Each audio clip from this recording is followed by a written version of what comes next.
meeting to order at 5:30 on January 26th. Please And- rise for the pledge of allegiance.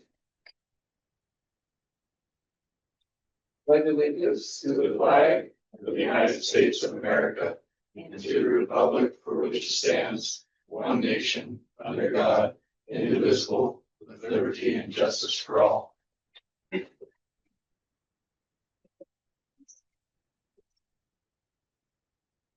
All right.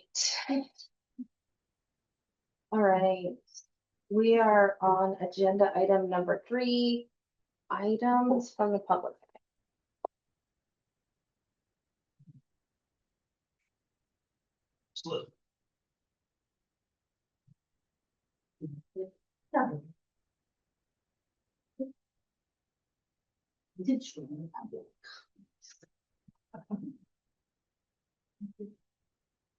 Diantha, would you like to speak? I didn't get it. You don't have to stand up. It's okay, Diantha. You can do it from Okay, there. the pledge was started back in 1892. I think most of you have already checked maybe yourself on Google and Googled it. Melanie was a socialist, and he started the pledge because he wanted to encourage immigrant children to think more allegiance to the country. That's what the pledge was started for, back in 1892. The other God business was added in 1954 because we don't want to fight godless communism. Okay. First off, if you want to do something, pledge something to the country, unless there's something more appropriate you could do. And that is the preamble to the Constitution. We the people, to establish justice, to ensure domestic tranquility, provide for the common defense, promote the general welfare, and to secure the blessings of liberty to ourselves and our posterity, to ordain and establish this Constitution for the United States of America. Ooh. I think that's more appropriate. Thank you for sharing, Diantha. Kate O'Neill. Kate. Yeah. I wanted to talk about the, not believe it's on here. Basically, you know, I don't think South Bend, I don't know if any of you agree or disagree with me, but I don't think South Bend has an immigrant problem, alien or otherwise. I think that's kind of a foundational thing you need to think about. And the other one, foundational thing, is that both state and federal laws protect us from government abuses of power.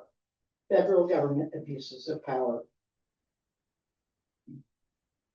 ICE is making all of us, all over the country, less safe. I don't think I need to go into details about that. So what do? I suggest we just follow the US Constitution and Washington state law. The 10th Amendment to the Constitution prohibits the federal government from coercing our local agencies to enforce federal regulatory programs. That's in its anti-commandeering doctrine. Washington State Law Executive Order 17-01 was passed in 2017 to protect 1 million immigrants, which make up more than 16% of our state population and contribute many billions to our economy. The 2019 Washington state law called the Keep America Working Act, Washington. Washington working. Didn't I say that? No, so 2019, what? keep America, moving Washington, specifically for the state. Washington state law called the Keep Washington Working Act. Yes.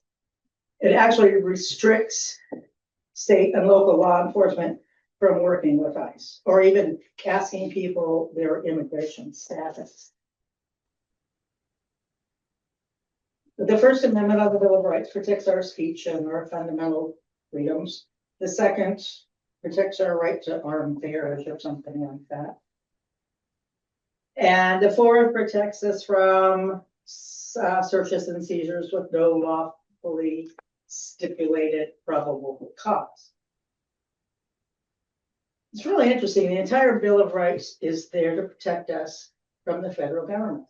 Remember, there was the states I'm first. sorry to say you're what time? Sorry. How many minutes do we have? 3 minutes. But I was just getting to the 14th Amendment. Sorry. For you again? No, For that no, amendment? sorry, we have 3 minutes. Oh, dear. Yeah, sorry. Can I continue later? The Yes, 14th is really, you can Crucial. during the public comment section. okay. Thank you. Yeah.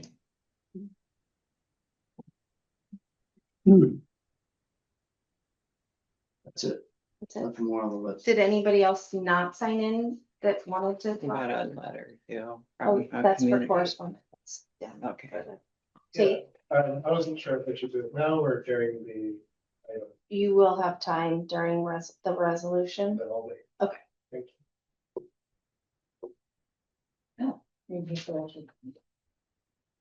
Did anybody else not sign up that meant to sign up? There's some more time, there's gonna be time for comment again on action things that we're working on at this Yep. time. Yep, agenda items, under current agenda items on number 13. We're at agenda item number 3 right now. Okay. Thank you. Item number 4, approval of the agenda and consent agenda. Oh, sorry to interrupt. I was hoping to make a comment online, but was not able to sign up per your last request. Okay, Great. Thank you for the opportunity. My name is Jackson Blaylock. I live in unincorporated South Bend area, but work in South Bend city limits and take my kids to school here daily. I'm in support of that resolution, expressing concern and opposition to ICE operations here. I'm here as a private individual, but for my day job, I manage projects that reduce impacts of flooding and erosion to the local area and support the local shellfish industry. And in that work, local perspectives are necessary. However, since the uptick of ICE aggression, I've seen a lot of reduction in the ability of the immigrant community to participate in that work, which means that we are not able to do our job nearly as effectively. And that relates both to the hazards part of this as well as the shellfish part of this. So our local economy is directly affected there, and the future of it with not being able to train people. And I think it's safe to say that a workforce that feels unsafe might not show up to work and is even less likely to participate in that optional outreach, extension, and education opportunities that really build the projects that we really need to be happening in our community. So, yeah, thank you. thank you, Jackson. Anybody else online? Sorry, I forgot to ask. London Espinoza Kennedy. London? Hi there. I can also wait till the public portion of the resolution if that is easier. No, you won't get a chance during the resolution. Tate will, just because Tate asked for it to be on the agenda. Sorry. for the Got it. confusion. I'll start right now then. Thank you. Yeah. Good evening, Mayor, council members, and staff. My name is London Espinoza Kennedy. I live in Ocean Park, and I'm joining tonight by Zoom. Thank you for the chance to speak. I urge you to adopt the resolution on tonight's agenda. It affirms 2 simple ideas. The first being that every resident, regardless of immigration status, should feel safe calling 911, sending their kids to school, attending places of worship and other public spaces, as well as feeling safe at home. The second is that city resources should be used for South Bend priorities, not for federal civil immigration enforcement. Our Pacific County economy depends on oyster beds, forestry, agriculture, and hospitality. These sectors are staffed by longtime immigrant families who pay taxes, mortgages, and rent. They buy groceries and own small businesses. They are our neighbors. They are part of the fabric of our communities. When ICE asks our police to prolong a traffic stop or jail stay on nothing more than an administrative detainer, it disrupts the workforce, drains local tax dollars, and most importantly, erodes trust. People stop reporting crimes and labor theft. They stop seeking emergency services and healthcare. because they fear the badge and service providers will double as ICE agents. That makes all of us less safe. Some say this resolution ties law enforcement hands, and it does not. It simply asks ICE to present a judicial warrant. Some same standard we require for any other constitutional seizure. The Fourth Amendment applies to everyone on our soil. Holding someone without a judge's signature exposes the city to costly litigation, as federal courts in Washington have already ruled. By adopting tonight's resolution, you protect this city budget and shield taxpayers from settlement payouts. Finally, silence is not neutral. The current federal administration has revived workplace raids, separated families, and used openly racist rhetoric, and most recently taking the lives of US citizens Renee Nicole Good, Alex Jeffrey Peretti, and Keith Porter. All of us witnessed to the brutality brought on by fear and hatred. When local governments stay quiet, that emboldens further overreach. Passing this resolution aligns South Bend with Washington's longstanding values codified in our state's Keep Washington Working Act and in the Attorney General's guidance that civil immigration enforcement is a federal, not local responsibility. Please stand on the right side of history, just as Long Beach did unanimously last week. Vote yes for this resolution and send a clear message in South Bend. We protect all our neighbors. We uphold the Constitution. We believe in justice, and we keep local resources focused on local safety. Thank you. Thank you, London. Very much. Anyone else online? I would like to speak. All right, Ally. Hi, everyone. My name is Allie Bruiser. I am a resident of South Bend. I'm also a parent of a child who attends Mike Morris Elementary School, and I am a teacher at Mike Morris Elementary School. And I want to support and second the words that Jackson and Lyndon just shared. And I am in full support of adopting the resolution to prevent ICE operations from happening in South Bend jurisdiction. And as we have seen, the presence of ICE in communities has caused widespread fear, preventing families from feeling like they can attend school, attend work. And as a teacher, I know that this kind of fear can disrupt learning and cause anxiety and fear and just create the kind of chaos in the community that we don't want here. So I am in favor of adopting this resolution. Thank you. Thank you for sharing, Ally. Anyone else online? Will we have time for questions later? Yeah. Okay. After the meeting's over, There's no questions during. So, you yeah, can comment on the current agenda items. Yes. Yeah, there's a comment section down below.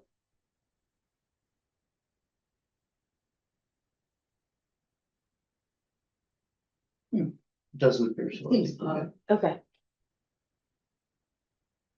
Okay. So I think we're good now to move to item number 4, the agenda. Approval of the agenda and consent agenda with approval of the regular meeting, January 12th, 2026. So, second. It's been moved and second to approve the agenda and consent agenda in minutes from the regular meeting, January 12th, 2026. Any discussion? All those in favor? Aye. That was unanimous. Number 5, correspondence. I had an email from Sandra and Kurt Harris. I'll read that. It's my understanding that our next city council meeting, there will be a discussion about our immigrant community and how we might support and protect them. Since my husband Kurt and I cannot make it to a meeting, we both like to say that we feel that part of what makes our area, town, and neighborhood the best we've ever lived in is the wonderful mix of people and cultures that surround us. I don't think our local businesses and industries would survive without immigrant labor also. To say we've become very worried watching and reading about how ICE is treating people in this country would be an understatement. We are so worried about our friends, neighbors, and well, everyone really. I think it would be prudent for our city, all cities, to have a plan in place to shield the most vulnerable among us. What can we do? What are the ways our town can make a safe place for all the people who live, work, and go to school here? However it's done, it must be done. ICE is a rogue entity without training and seemingly on a mission to cause harm and kill innocent people. And they sure don't belong here. Thanks for hearing us. Sandra and Kurt Harris. Nice. Any other correspondence? No other correspondence. Thank you.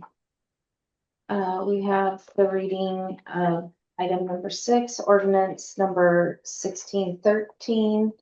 An ordinance of the city of South Bend, adopting revised appropriations and expenditures to be made in the calendar year of 2025. Yeah. It's further budget amendments. I think that you saw the worksheet in there. So it's a couple minor adjustments because my amendments in December weren't aggressive enough. So we've just come up with a couple more, and I think that we can pass this in one ordinance.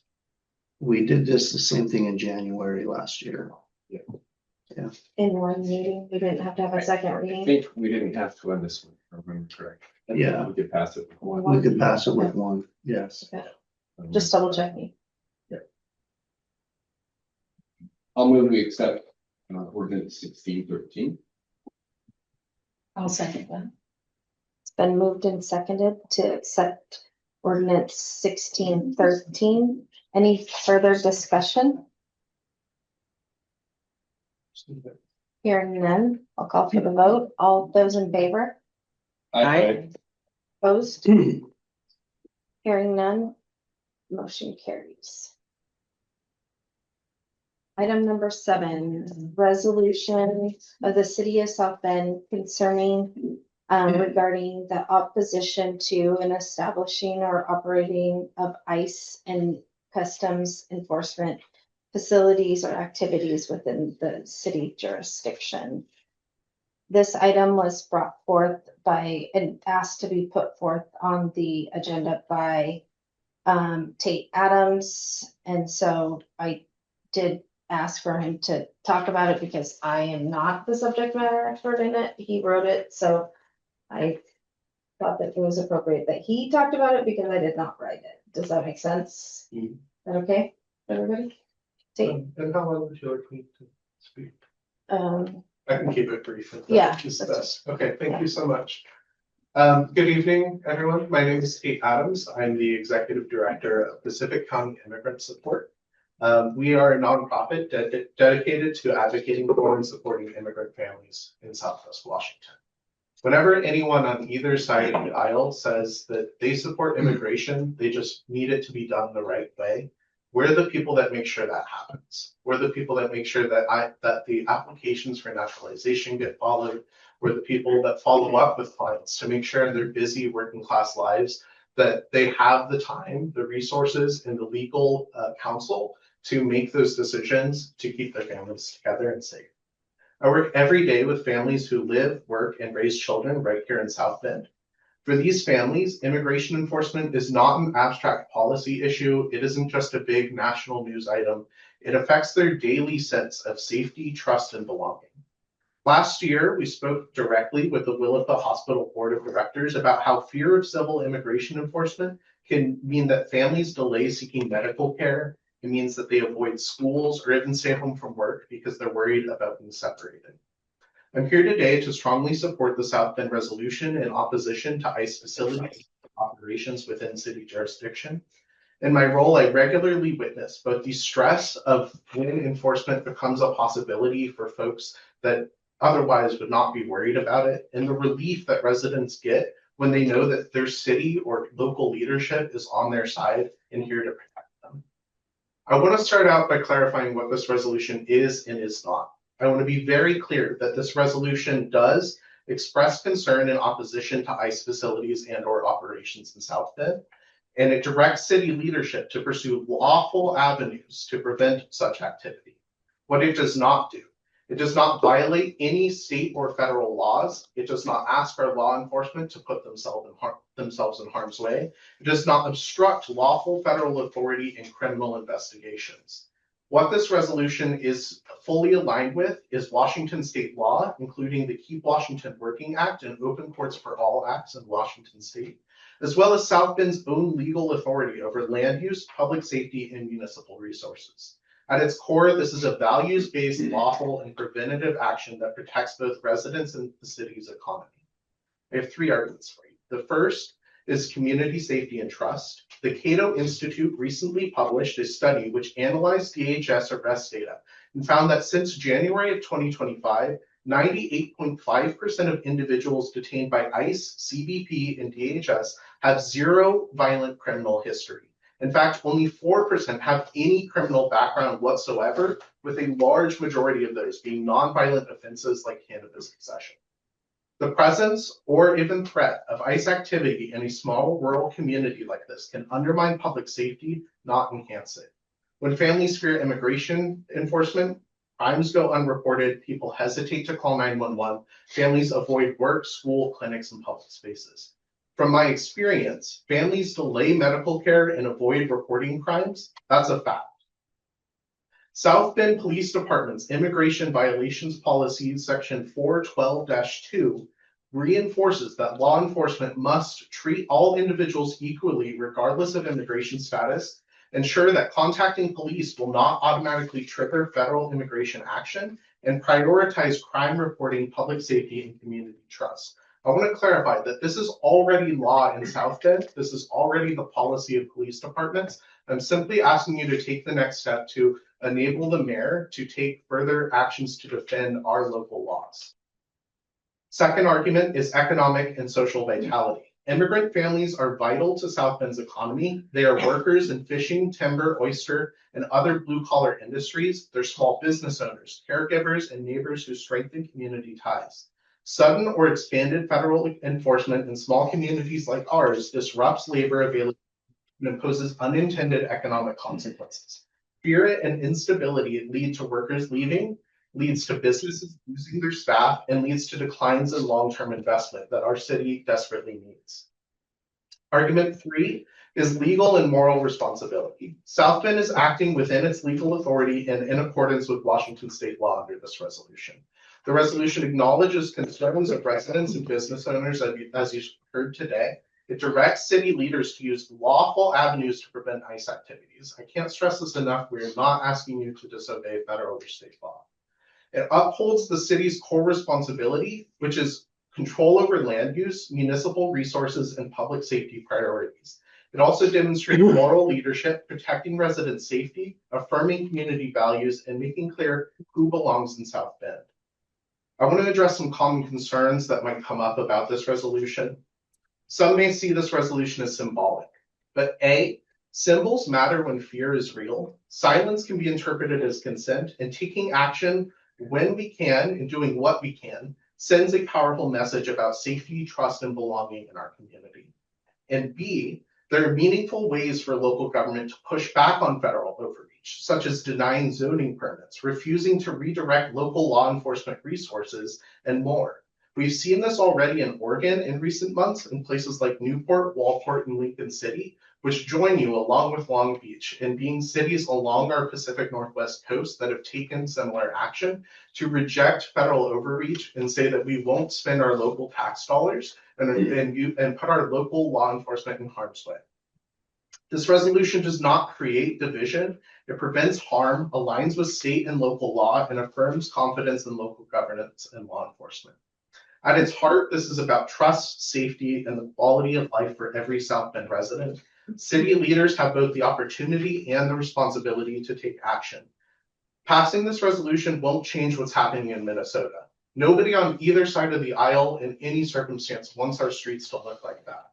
But what it will do is meaningfully protect residents, send a message to our community members that we won't let billionaires halfway across the country tell us how we treat our own neighbors in Washington. It sends a message that we support a substantial portion of the backbone of our local economy, and that we will strengthen the trust between community members and law enforcement to ensure that our communities remain safe for all. Passing this resolution tells every family in South Bend that their city sees them, values them, and is committed to their safety and well-being. So I would just like to open it up to council to, have some time to discuss, the topic and everything before we make any type of action. Because I imagine you guys have like questions or stuff like that, Does anybody have any questions or comments? Well, I do, of course. I don't know, some of you might know, some of you might not know that I'm on the board as an officer for PCIS. So I will not be voting on the resolution. But I want to that abstention. but I want to say that I really would like to say publicly from our city, as our hospital did, that we welcome immigrants and that we will protect them. And this resolution says that. Also, I'd like to ask the chief. The chief wrote a statement February or someone back there, but it was never made public on Facebook or anything. So I would like to ask you if you would make that a public statement so that the immigrant community knows how you feel. And I have the utmost trust in our police department to always do the right thing. They're a great group of people and they show compassion every day for our citizens in South Bend and in Raymond or wherever they go. But that's what I'd like to see is a public statement, either through the resolution or through the chief putting it publicly and not putting it on a website that nobody goes to and doesn't know that it's there. And I appreciate you writing it, but I think it's time to make a public statement. You have a couple copies of that or after if anybody wants that statement.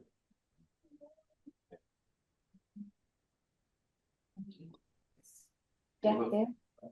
Yeah, I think our local police department does a great job of protecting the rights of individuals in the city.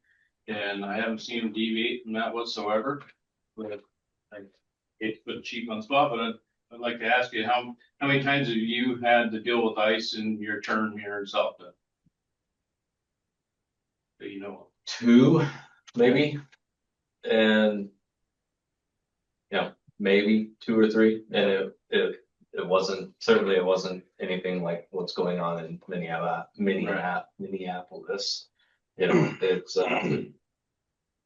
in my perspective, it was warranted. The person had a criminal record, and the ICE officer was respectful, and it wasn't an issue.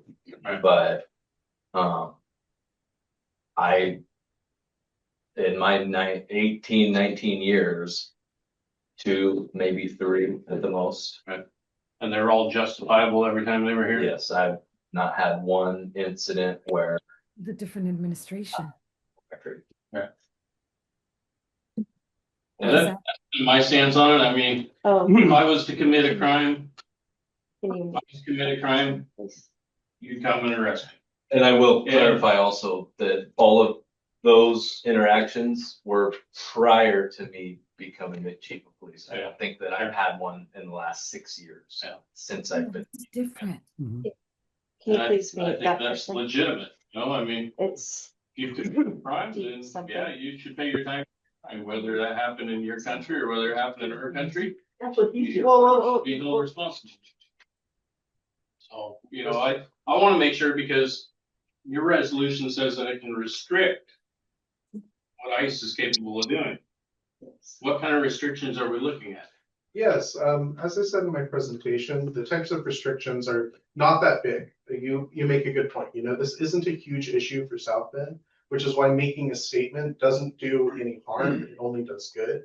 And it follows our current laws, which are not to coordinate with ICE outside of criminal proceedings or criminal investigations. Immigration is a civil enforcement matter, and it's a federal matter. It doesn't have anything to do with what our officers are doing every day. And so this is just a statement by the city to clarify that we're not going to give ICE a zoning permit if they ask for it. We're not going to redirect their local law enforcement, any of their resources or time. And so it's just maintaining the status quo, but sending a clear message to your constituents that this is our policy and we're going to follow the law both locally and statewide. So what's the benefits of restricting a zoning permit to them? Yeah. So for example, in Newport, Oregon, last year, ICE was requesting a zoning permit, which would have moved local law enforcement out of Newport in several locations. It would have also removed the Coast Guard helicopter that sits in Newport. And so the benefit is that they can't set up an operation that then gets out of hand for our local law enforcement to take care of. So it would restrict them from building a center here that then would create more activity.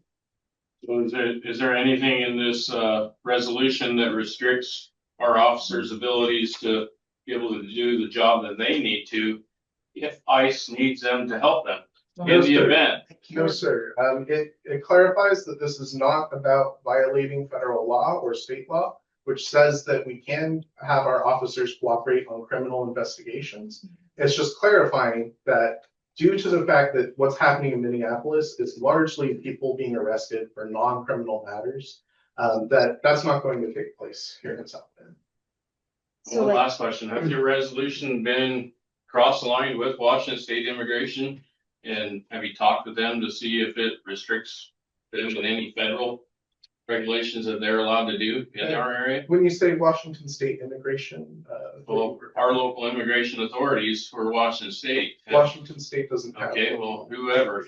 I mean, it at is the federal level, do we? Yes, are we it making is sure that we're not cross-referenced. restricting Yes. their abilities to be able to do what they have to if we have a hardened criminal here? Yes, sir. It is not in any way trying to violate state or federal law. It is clarifying to your residents here in South Bend exactly what the laws are and that we're going to follow them and that we're not going to put up with any government overreach which tries to extend immigration enforcement efforts into this jurisdiction. Yeah, thank you. Yes. So like when the chief and I were talking about this at one point this week, we were talking about it. So like, say for instance, a criminal matter happened within, like, say there was a shooting that started to happen within, like during an arrest, the officers would have to be involved. Does that help clarify? Like, our officers would have to be involved in that situation. But they don't have to be involved when ICE comes into town. Right, and you're typically not, are you? It hasn't happened since I've been the chief, and the couple times that it has happened, it's been one agent that notified us that they were coming to take someone into custody, and we were on standby in case that they needed assistance. And we would in the future if they reached out to us and let us know that they were taking somebody into custody for something and there was an officer safety concern. Certainly we will help them, their fellow law enforcement, if they call for assistance. We will help them to mitigate the situation for the safety of our community and the safety of the officers on the scene. We will go. What we will not do is their job for them. That's made clear in my statement. And that's what's being stated in this. I'd like to give a little background on the first Trump administration that a lot of you probably didn't hear about, or, you know, because it was done under the darkness of night. We lost over 100 people out of Pacific County. That is why PCS became PCIS. We were a bunch of women in Long Beach in an ACLU group, and a teacher from Milwaukee came to us and said, my students say their parents are not home when they come home. So we activated and passed the hat. And what ICE was doing was following children home from school, see where they lived. They were staying at the Best Western down in Long Beach. They were waiting outside people's houses when they came out to go to work. And if there were 2 shift workers in the house, they would take the first person and move that car. So when the second person came out, they thought that the person had gone to work, and then grab that person. They answered a Facebook ad on Facebook, on Marketplace, woman that makes pinatas. Met her at the bank by Okies. She had her 3 children, 7 years and under with her. They leg ironed her, handcuffed her, threw her in a van.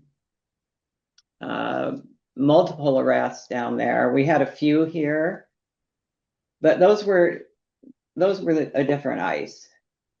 And what's happening now is, you know, I could be standing on the street filming them, which is my right, and they can walk up and push me down, which is what happened to in Minnesota, where the man went to pick up the woman, and eventually, 3 minutes later, he was dead from 5 bullet shots. 5 in his body that I've heard, with a couple agents clapping as they walked away. So we're not dealing with a normal ICE. And I think, Chief, you would probably agree with that if you've been watching, hearing what's going on. They're not acting like our law enforcement.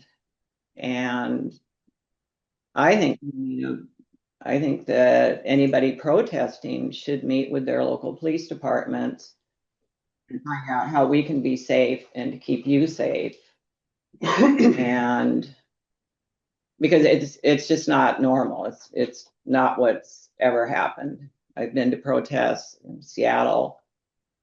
We're never attacked by law enforcement agents, and people are being attacked now. So it's a different time. So, when you ask the chief if he's had interactions with ICE, it's not going to be like the interactions he's going to have. I picture people walking to Marino's for lunch from Coast, and people showing up and grabbing them and throwing them in a van. I suspect they'll follow children home from school to see where the parents are. I have a Mexican granddaughter. I'd like the school to make a statement. They refused to make a statement. We asked the hospital, we went to the board meeting after talking to the administrator up there 2 or 3 different times. And we met with the board, and they immediately put out a statement for the hospital that people are safe up there, that they have a safe room for them. And it's something morally I think we need to do. Our school is 50% Hispanic children. And I want, picture the school with no brown people. The grocery store, the canneries. We're going to be in deep shit around here if we lose any people. And we can't do anything to stop it, but we can show them that we care about them and that we need them. That's it. Counselor, if I could address your concern. This is in fact a preventative measure. And as you said, this isn't something that happens much in our neighborhood. ICE has been given over a $13 billion increase this year.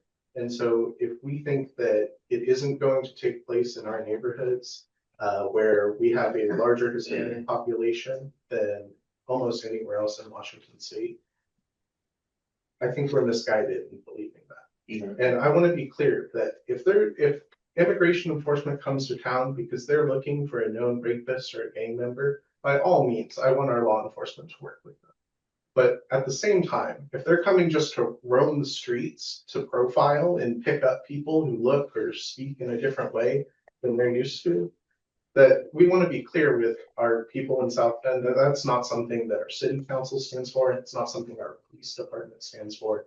It's something that we're going to speak out against. And even just taking that action, even though there's not a lot of ICE activity in our area right now, the fear is still real. Every single day I work with families who are afraid. Can I go across the bridge to get groceries today? Or do I need to pay the higher prices up here? They worry, can I take my kids to school? Can I take them to, is it serious enough to take them to the hospital this time? Or can it wait? And those are the types of things that you can address today with this resolution. And I promise you we'll do our part in making sure that your community knows you have their back. You said also that we had to take some legal actions. Is that correct? No, sir. It's enabling the mayor to pursue any legal avenues should it come up.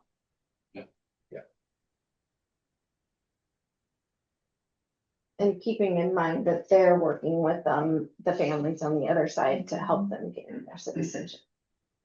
You have this resolution drafted out for us? It's Yes, in the it should be in your packet today. Yeah. Yes. You know, I wouldn't vote to accept it today, but I would be willing to say that we should probably look at tabling the thing and having our attorneys look at it and having our chief look at it to make sure that it doesn't mix up anything for them. And make sure that the city's in good legal standing and make sure that the police department's in good legal standing. And by all means, please do your due diligence. I, by nature, am not a lawmaker. I'm an executive at a nonprofit. And I just help our families and I see what they're going through. And I know a lot to know that you have their back and to know that the chief has their back. Thank you. Thank you, sir. Did anybody else have anything to share and say?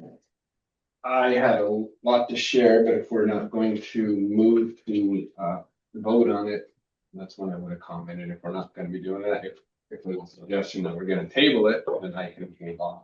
I would also just like to add that that would have been my 2 cents on the matter as well, as it seems overwhelmingly obvious that this is far too nuanced an issue to really make any kind of an informative decision on tonight. So pending further discussion, I will withhold any further commentary. I will say that I was not aware that this was written by somebody else. Mm-hmm. And it showed up on our agenda as an item to vote on tonight without prior discussion, which is not the way we've done things in the past. And so that was my initial troubling issue. There's some other things that I was troubled with about that, but my discussions, I think, can probably wait. I also was not familiar with that until tonight. So Yeah, by all means, do your due diligence. I'm not here to tell you how to do your job. I'm just telling you what our community feedback has been and trying to give an avenue for you. Can I'll ask you this. One of my biggest concern with this, Yes. and it differs from everybody that's commented tonight, is that I feel doing this is putting a spotlight, an unfair spotlight on our immigrant community. agreed. We might feel good about saying, screw you, but in doing so, in this political climate, that can put a undue spotlight that I think is unfair to put on our immigrants in this community. And that is my biggest fear. It's not about me telling somebody that I think something's wrong, because I don't agree with the way everything's being done. But that's my biggest fear in my representation up here for the citizens and the immigrant citizens in this community, is putting that undue, South Bend's, they're defiant, huh? We'll show them. Yes, sir, I hear you. And that scares me. That scares me worse than anything else. Yeah, if I could, you won't be alone. You're joining a coalition up and down the coast here in the Pacific Northwest of cities who are taking this type of action.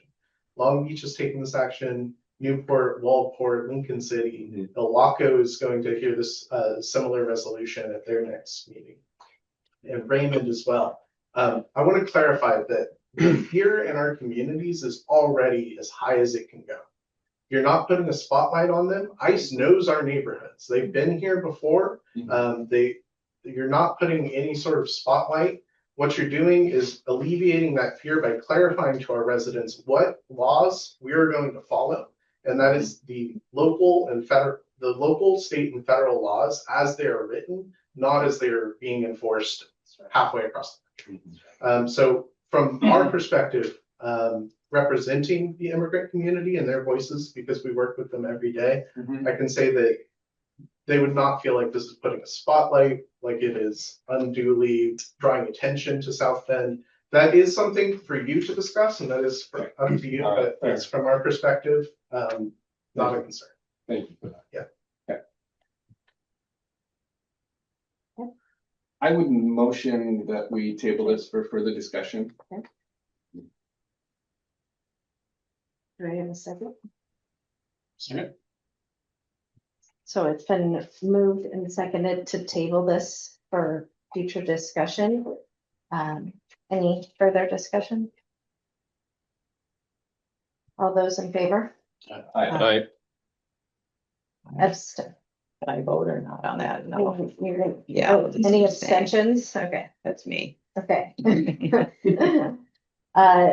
So, one abstention. So we'll move on to, it's been approved to table for the next agenda. Next meeting, sorry. Next agenda item is, item number 8 for approval, the municipal court payment processing agreement. That was also included in the packet. Lisa is here to answer any questions. Can you give us just a little summary of why this came about or what? Yeah. Sure. Lisa Carlson, South Bend Municipal Court Administrator. They are implementing a new statewide judicial information system. And part of that system, they are requiring us to go to their payment processing, which would require us to adopt this agreement, adopt new local court rules, and it will affect electronic filing. It will make electronic filing for attorneys accessible in court. All benefits, no negatives to this. Sorry, put you on the spot. Ultimately, it will make things easier. It will be a lot less paperwork. It will be a lot less manual entry for court clerks. So ultimately, yes, there's time savings, there's cost savings. There will potentially be some costs in fees, but that remains to be seen as to what that's going to be. And this is also though required. Yes, they are making it a general rule. To be clear, We have it's no choice. required. If we want to have a court system. This So, was presented to us a few months ago, and I have refused to sign it up till now. Simply because they weren't answering questions that I had, and they are now on board with us, working with us, willing to understand what this impacts us, how this impacts us. So they are working with us to get these things sorted out. So. any questions? Costs? We don't have numbers. Not yet. Not yet. So we're just early here. We are very early. Yes. Yes. We won't know until May, when the system goes live.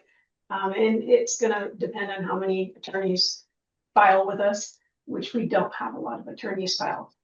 Who else there's with us. They don't file cases with us. We have contested hearings. That's pretty much all there is. Our public defender will be required through this system to file those appearance on every single case he's appointed on, which is currently something I do manually for them. So that will take a lot of responsibility off my plate. Public defenders on this. So.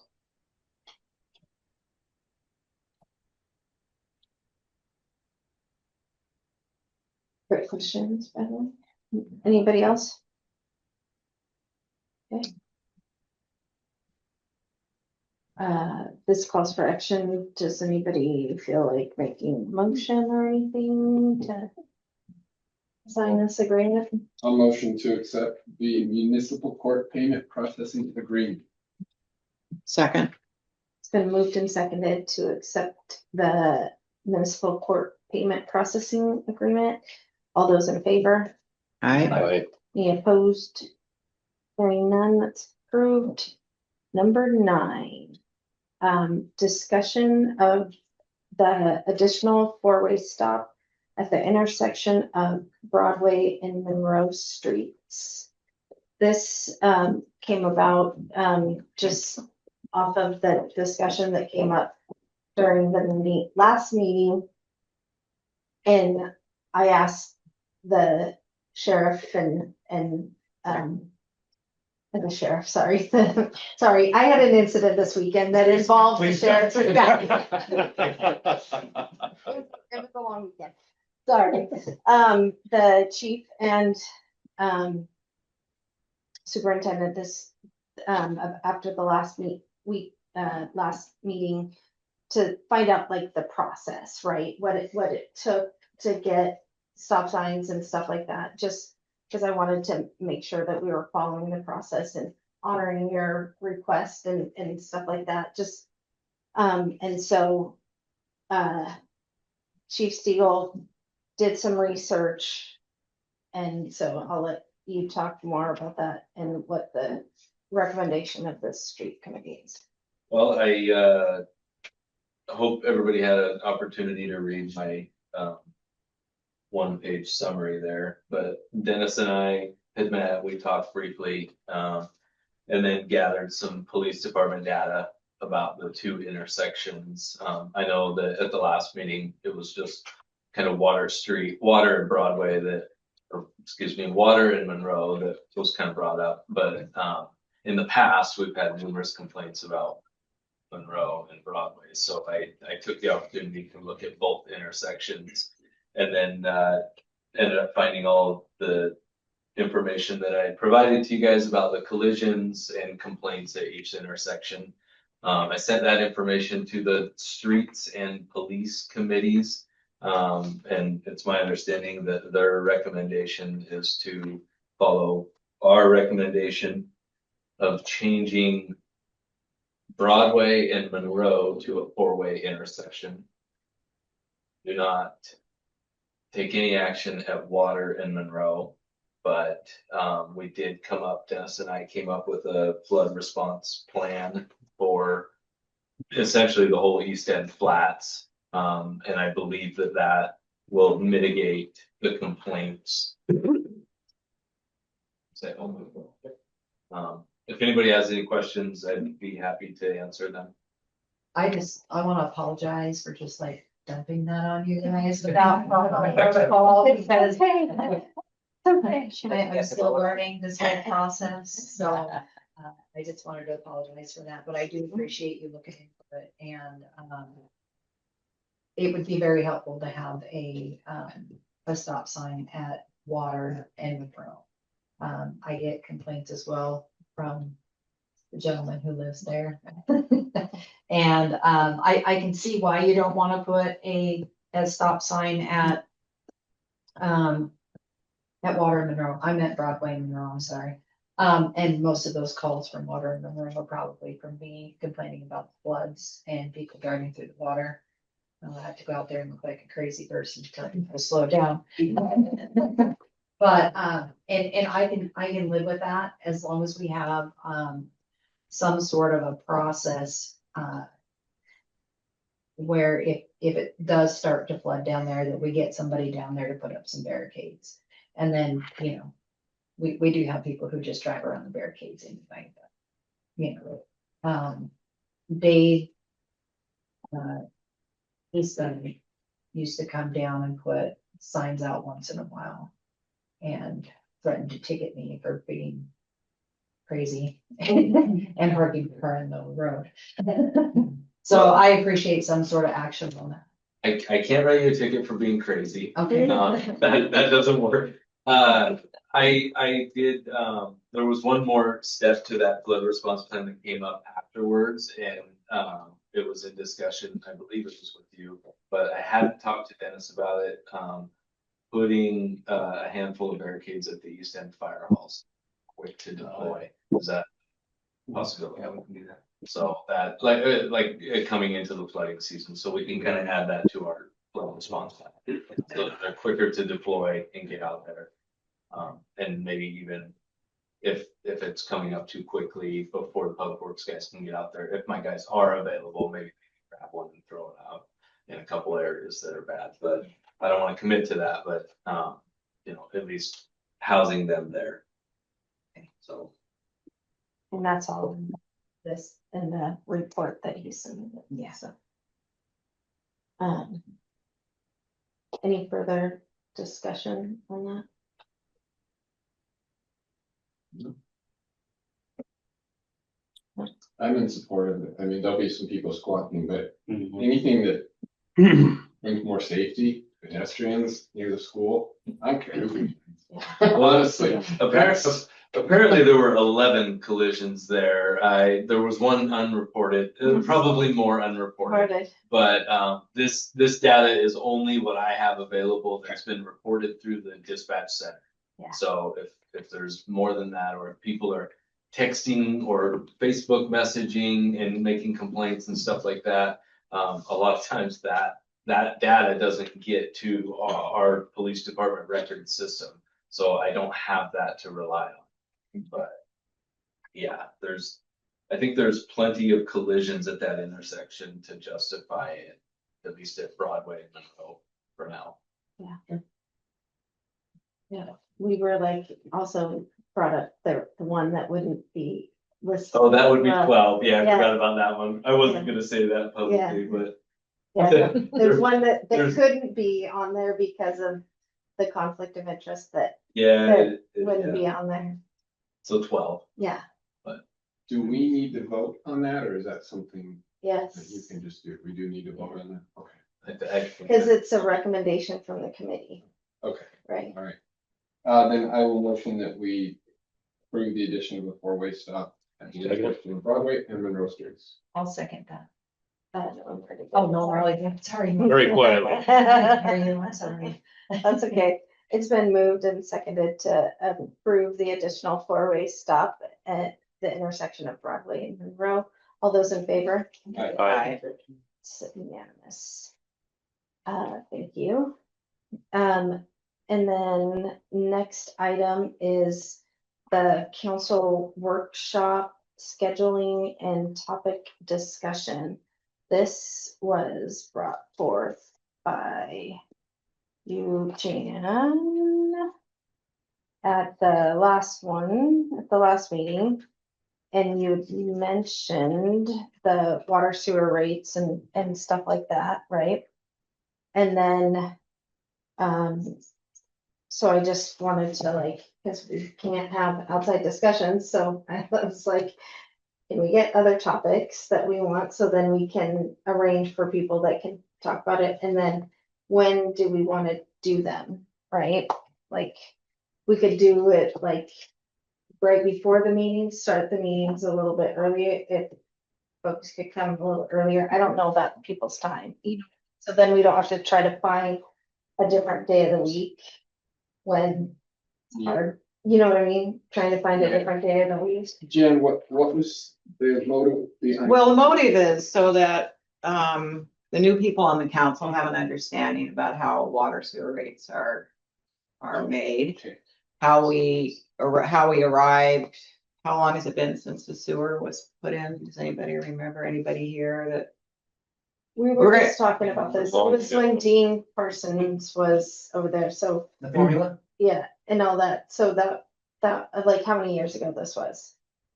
It was when the sewer plant, when we were getting that on board. Yeah, so it's been quite a few years. Yeah, and so none of us really know anything. We don't know how they set the rates, how many people they were living in town, how many customers we had. I don't know about the rest of the town, but I remember Eklund Park got put on city sewer in the mid-90s. We went off septic up there probably 95, 96. Yeah. Mm-hmm. And, you know, to be an informed council means something. I'm tired of hearing that's the way it's always been, you know, during our budget meeting. It's always been that way. And I didn't think Teresa probably wanted to spend 4 years hearing about how it's always been that way. Or you, Norm. We're used to it, but, I think that we probably all have questions.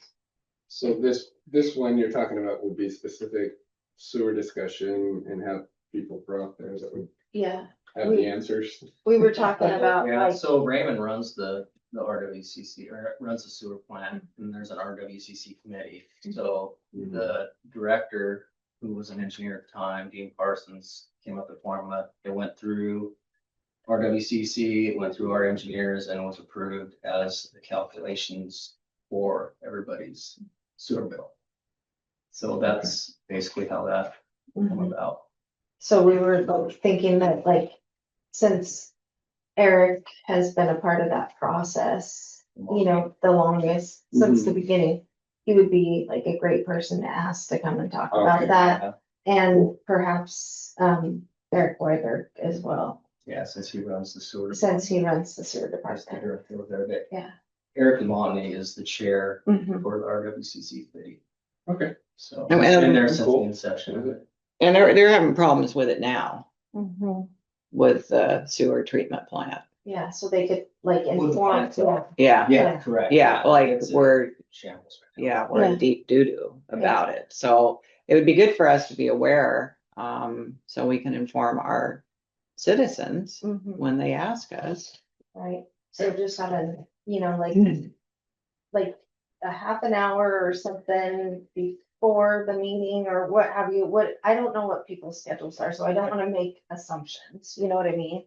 If that's like a better idea, or if you do wanna do a different day, I don't know. We were just kind of trying to, the department heads and I were just trying to figure out what would work best, you know, for Right. the group. Mondays are wide open for me, so. Yeah, Mondays work for me. What about you, Ryan? Pretty good with it. Okay. We could. I'll defer to the council. Depends on the Okay. tide. It just, Well, I could, it's on the time, and literally. depends on the day. It doesn't matter what day it is. It might work, it might not. Right, I would think a half hour probably wouldn't be enough before getting. Probably not. So it probably should be. The other question I have is it's more financial too, is how much reserve are we allowed to keep in the water sewer funds? Is there a limit? there is no limit. There's no Uh-uh. limit. Okay. So, okay, so that was one of the topics. Another one that was brought up was so we think like an hour for that one, so it would be like a 4:30. Does everybody, like, is 4:30, like, can you do? We could do it after. We could extend the meeting. Yeah, we could do Since it sometimes after our the- meetings are only 3 minutes. Right, well, 4:30 is, just when I get back, So from my route in the 4:45. afternoon, so 4:45 Okay. would work for me. Okay, that's why I was like double checking, you know what I mean? And then another topic that was brought up was the like abatement process and derelict houses. That one item was brought forward and I got to go out with, the gentleman about some of this, last week. And so it was super informative for me to like learn a lot about that process. And so, just because it came forward to me.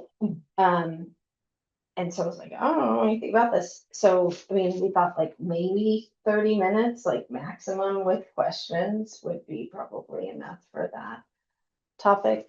And so The next meeting. for another meeting, we could do like one a month. It doesn't even have to be like every single meeting, could be like one a month. You know? Maybe even just on an as needed basis, depending on the topic matter and how, how urgent it is. Yeah, yeah. And then, Lisa, that it would be later on, like she was talking about the courts, right? The stuff when we get closer to May, having her do like the full thing about the courts. You know, Yeah. and they actually come down, the AOC folks would come down too. That might though have to be at a different time though, because it's like when AOC is. So you wanna try to do it at our next meeting?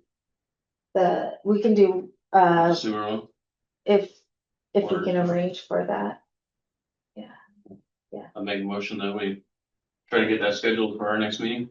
Okay, I'll second. I don't know. I don't think we need. I to don't think vote. we have Oh, we to don't vote have on that. We were just having like, Perfect. and then we also wanted to, the department heads, we were talking about. And then I also had a discussion with the Port of Willapa Harbor. One of their commissioners, brought forth that they want to meet with all of the council. All of their commissioners want to meet with all of ours. So we could do that before our meeting. Regarding what? So they just want to have, they want to have a government to government meeting. I think they want to like see what kind of projects are happening and let us know what kind Yeah, of their projects. We have the port here in South Bend, you know, they bought They just old bought a whole cannery. bunch of stuff. they own that whole, They bought a whole where the new bunch of Boondocks is, The old Bendixons. Bendixons. Bendixons. The port owns that now. Oh, gotcha. I thought And- it was Hamilton, sorry. No, Well, she owns the business. Business but part, the- okay. The Gotcha. port Ford owns owns the the, infrastructure. and the boat shop Yeah. too. yeah, they bought a So- whole lot. I think they probably, I'm assuming they want to partner with us on, or what we want to see, or, Yeah, you know, in our city. Yeah. So, I think I just see it as a great government to government conversation, right? So, oh, we're so busy now. I don't know, but. Did we so get a that would raise? just Be again, a part of, before one of the meetings. Okay. And we could do that. Sound good? Yeah. Yeah. Thank you. Department head reports. Chief Steeple. I am waiting on Axon to reach out and schedule a implementation training day for our new equipment. We got all of our new tasers, body cameras, and virtual reality training equipment. It arrived a couple weeks ago. We're waiting for them to send out a rep to put on the training for us to play with our new stuff and implement it and go live with it. It shouldn't be too bad or too much of a learning curve because we already have, the tasers and the body cams, but they're new, updated, they have different features and stuff. So that'll be interesting to learn. I do have a couple unbudgeted expenditures coming up. I was just made aware this on Friday that 2 of our radios have stopped working. One portable radio and then one mobile radio that's in our vehicles. For context, we have not purchased a radio on our own at least probably the last 15 years. It's been supplemented by grant funding from Department of Homeland Security through the enduring needs funding that we get through Scott McDougall and through emergency management. I plan on applying for those funds. There's not a lot. I think there's roughly $15,000 to share between the county, fire and police. Have to split that cost or, split that money amongst all of our agencies. But I am going to apply. I just got a quote for one portable radio and it's almost $8,000. I do not have anything budgeted for it, so I'm gonna be working with Dave and trying to make it work because my guys have to have radios to be able to communicate. And then the mobile radio that goes in the vehicle is a little bit cheaper, but still $3,000 or almost $4,000 for that. So unfortunately, the 2 that just quit working, or the same officer had both of them, and they are over almost 15 years old, and They're both Motorola's. We've reached out. Motorola, they're too old and obsolete. They won't work on them. It's time to update them. So that's where I'm at the end of the year. Like I said, I don't have it budgeted. I didn't anticipate on replacing radios this year. So I will end up being over budget. But hopefully we'll be able to work something. Just to make sure I understood you all the way, you said your hope is to even have the cost of this just fractionally supplemented by this joint fund. Yep, even if I can get the ops board to agree to fund even half or a quarter of one of the radios, it's then you better, can come it's back. better than nothing. Right. But like I said, there's only $15,000 that has to be shared between every fire and law agency in the county. Pretty thin. But it is pretty thin. Usually there's only one or two requests from an agency. So usually the one or two entities that put in for those requests get funded. But we'll see. I already know that there's at least 2 fire agencies that are putting in for some radio stuff. So it'll be competitive. But if I can get a little bit, then that'll be good. And that's through Department of Homeland Security. So all of our radios have been partially funded by that in the last at least 15 years. And this is like a safety hazard though. They like have to be able to communicate. So anyway, I just wanted to give you a heads up on that. That's all I have. So Sierra Santa Fe, that's contract, did the Red Town Initiative. They were in town last week and we had a couple of issues with some roadways that some of the surfacing was peeling up and a couple potholes had appeared. So they came in the very next day and fixed those. We're gonna keep an eye on a couple other roads that are having some minor issues too. They might just come in and reshoot the whole thing. Some of the chip was popping up in some spots. But they'll address that more so in the summer when it's better weather. The other ones were fairly significant. There's one on Ferry Street and one on Minnesota. Also, I was approached by Scott McHughley and Pat EMF for damage assessment for the December 8th flooding event that happened. So I was able to come up with like $138,000. So hopefully we meet that threshold for the county, and we'll be able to get some reimbursement from some of the damages that are like the roadways on 2nd Street. Our impoundment was kind of messed up with all the sediment and trees and all that stuff that, filled it up, and now capacity is not quite what it used to be. So that will be mucking that out and things like that. There's some issues with the sewer pump station from that storm, and also under City Hall, all the installations down and that again. Well, hopefully we'll meet that threshold and get some funds back in our coffers. I think that's about all I have. Thank you. On the roads portion of it, Dennis, were you saying that you guys are looking at having them come back this summer and potentially rechip some of these streets? Yeah, there's a couple of them that were having some issues. Right. TIB engineers had different ways of surfacing some of them. Some of them were ground, some of them were just chips, some of them don't get. Right. And so they're gonna address those then that may have some failures starting to. Well, and there was some streets that they did just hours before the first rains really showed up, so they were really under the gun there. And that could be an issue with like the one on 2nd. Yeah. You might have already mentioned this and I just didn't hear it, so I'm sorry if that's the case. But are we going to look into like any kind of a schedule to keep this stuff seal coated? Yeah, we rely on grant funding and TIB. Right. So yeah, this stuff's supposed to be good for 7 years. Right.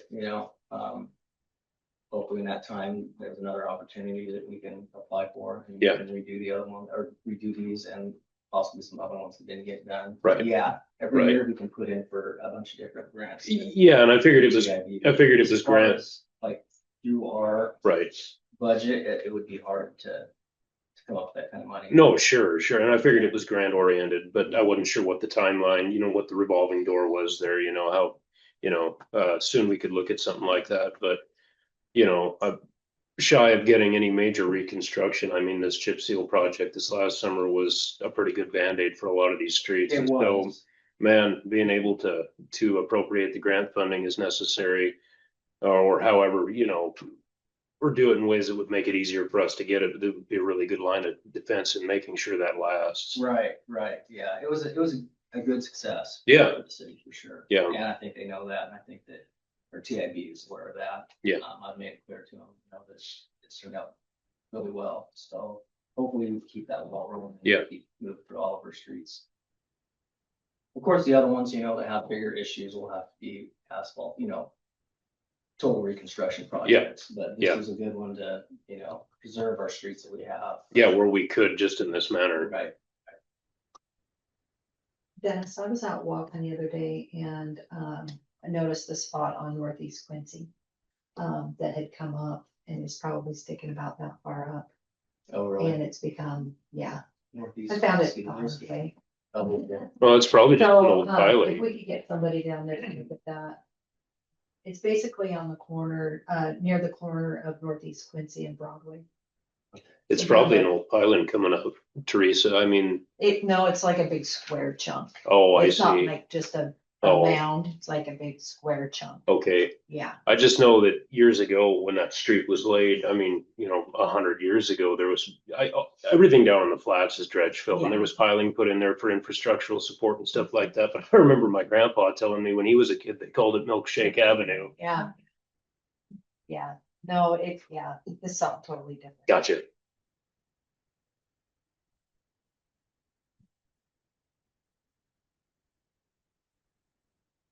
Oh, yeah. You're good. Fire Chief McGee wasn't able to be here tonight, so he asked me to let you all know that he needs to order 3 sets, and why, you can correct me because I'm probably gonna mess this up, but 3 sets of bunker gear at an estimated cost of $4,300 per gear, because all 3 are outdated and you guys can't pass, one person can't pass us something. Yeah. Yours is completely shredded, and then one person's is like that much too short. Cause you can only go X amount of years of service on them. Yeah. And you've already been outdated for a while. So Yeah, like they're like 15 plus years old, some of them. all more. More than that, Yeah. the set of bunker gear that Wyatt is in, they were using when my dad was still on the department Yeah. 25 years ago. So, He's more than gotten his use out of it. just making y'all aware of that.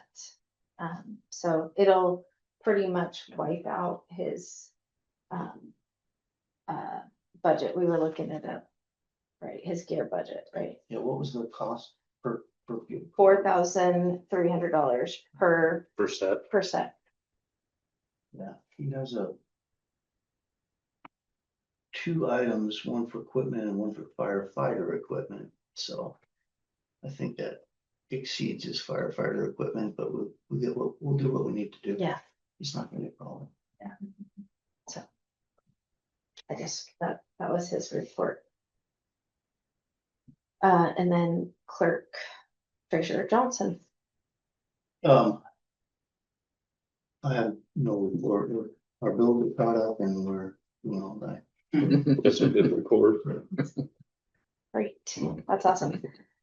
I don't have much, just trying to catch up and learn as much as I can, and still have a hefty learning curve. Not even gonna like deny that by any means. I am here every Monday and Friday afternoons, and then I pop in whenever else I can during the week, but those are like when I'm here. And like I mentioned, I had an interesting situation happen. I didn't know if you were going to bring it up or not, but I had a really alarming phone call this weekend, and so I messaged the chief about it and had asked him to kind of put together something, some sort of communications on it. I got a call from a deputy from the sheriff's office saying that he was getting ready to process bench warrants, and I had my name, I had two, and like 2 federal warrants coming up for me, and I was just like, what the heck? He had case numbers, he had a badge number, like it was like super realistic, and I was just like, what the heck? So I'm writing everything down, and he's telling me that I have to go down to the office, up to the sheriff's office, and I'm like my husband's at work, I can't drive, so I'm like, how am I gonna get there? You know what I mean? Like, just trying to figure this out, and he's like, you're gonna get arrested if you don't come in today, and I'm like pretty much almost on the verge of freaking out by this point, right? And so I asked, some questions, and that's when I like finally started figuring it out, because I was like, I just wanted to hear a friendly voice, right, from the department. And that's when things didn't add up, because I couldn't talk to anybody that we all know someone on there, right? And so yeah, they told me that I had a gag order, so I couldn't talk to anybody because it was a federal situation. And so I was like, I had to text the chief and was like, this is what's going on. What am I supposed to do? And he's like, it's a scam. Hang up. And so I was like, can we put something out? Because I was like crying at one point pretty hysterically, because I always thought that I was going to jail. That's not what I wanted to happen. I didn't want to be on the front page of the newspaper with that. So that was my fun for the weekend, and that's why I was like talking about the sheriff's office earlier. You questioned whether it was legitimate or not. I did. What? What are you doing? No, I mean, it was like,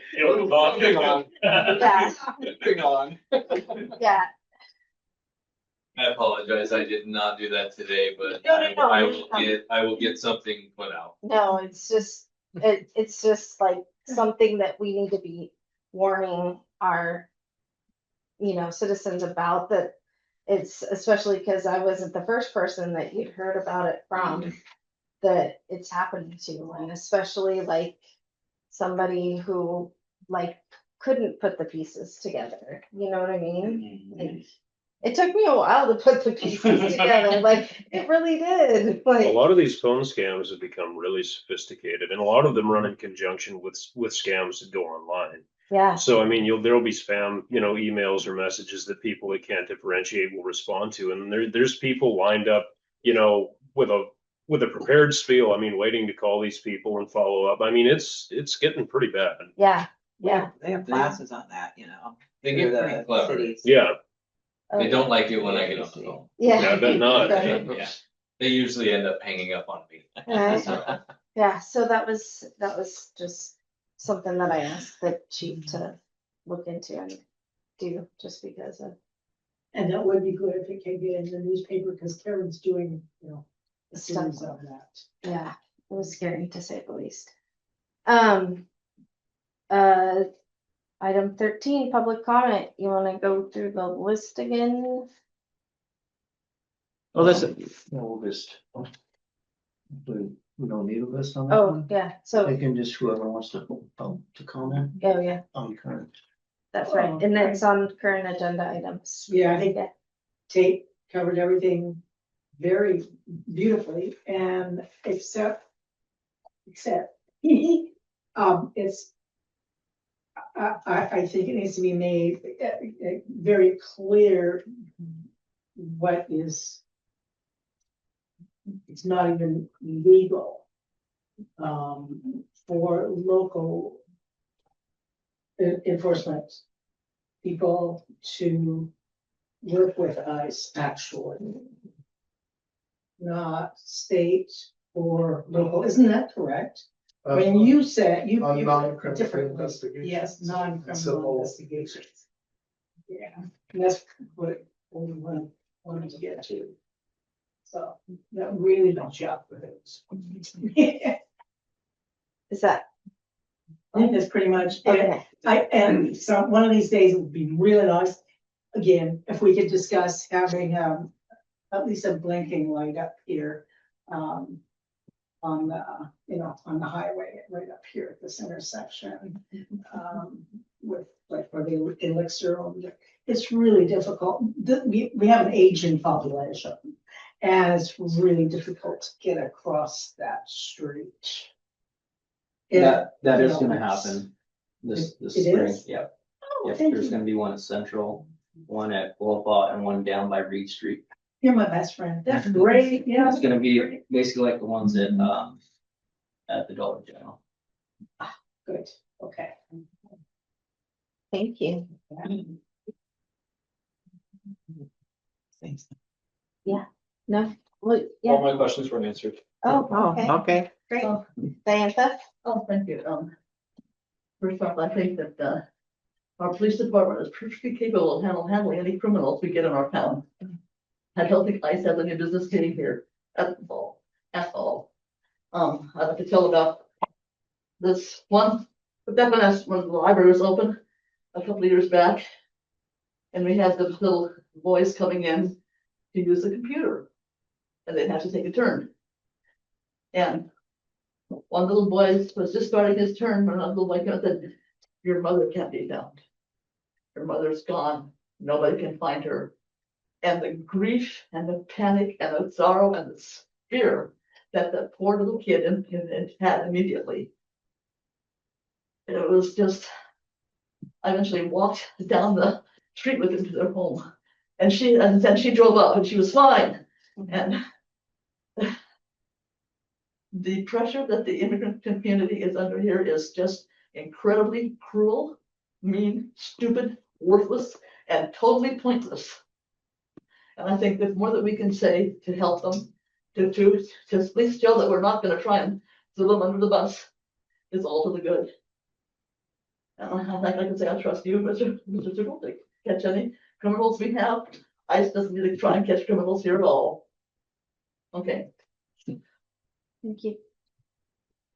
Anyone else? Anyone online?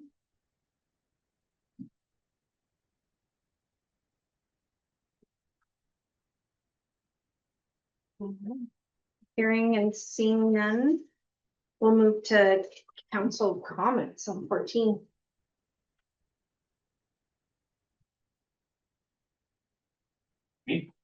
I'd like to thank everybody for coming. You explained everything very well, so I appreciate that. Appreciate everybody that spoke, and other than that, I have no other comments. Thank you. I'm good. I agree with Wyatt. I just want to thank everybody for being here and thank you for giving me a presentation. I thought it was very informative and questions need to be asked and answered, and I appreciate the way that you handled that. I continue to see participation. I'm good. Thank you, Tate. Thanks for giving them a lift. I would just like to say again, much like Teresa and Wyatt, that I do appreciate the public engagement here at the meeting tonight. And I appreciate how this issue was presented to the council. It was done, very respectfully and objectively. And I also appreciate that the council is going to do our due diligence to reciprocate that in kind before we make a decision on it. So I think that's about it for me.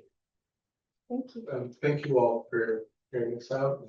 I'd love to engage. Any questions you have, I can leave a card with you. You can reach out to me. Thank you. Okay. Any future topics for agenda topics?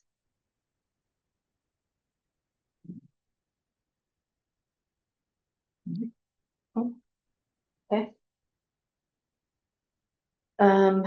We will be breaking to go into executive session regarding a potential land acquisition grant with a potential for action following the meeting. We don't take action during the executive session. This discussion should take 15 to 20 minutes. If we do by chance go over that time frame, we will come out and tell you how much more time that it will take approximately. All right, we are coming out of executive session at, I don't know what time it is, I can't see. 7:25. 7:25, and we did not take any action during the meeting. And we will not be taking any action outside of the meeting. We did discuss taking potential action, but we are not taking action. Correct? Okay. Sound good?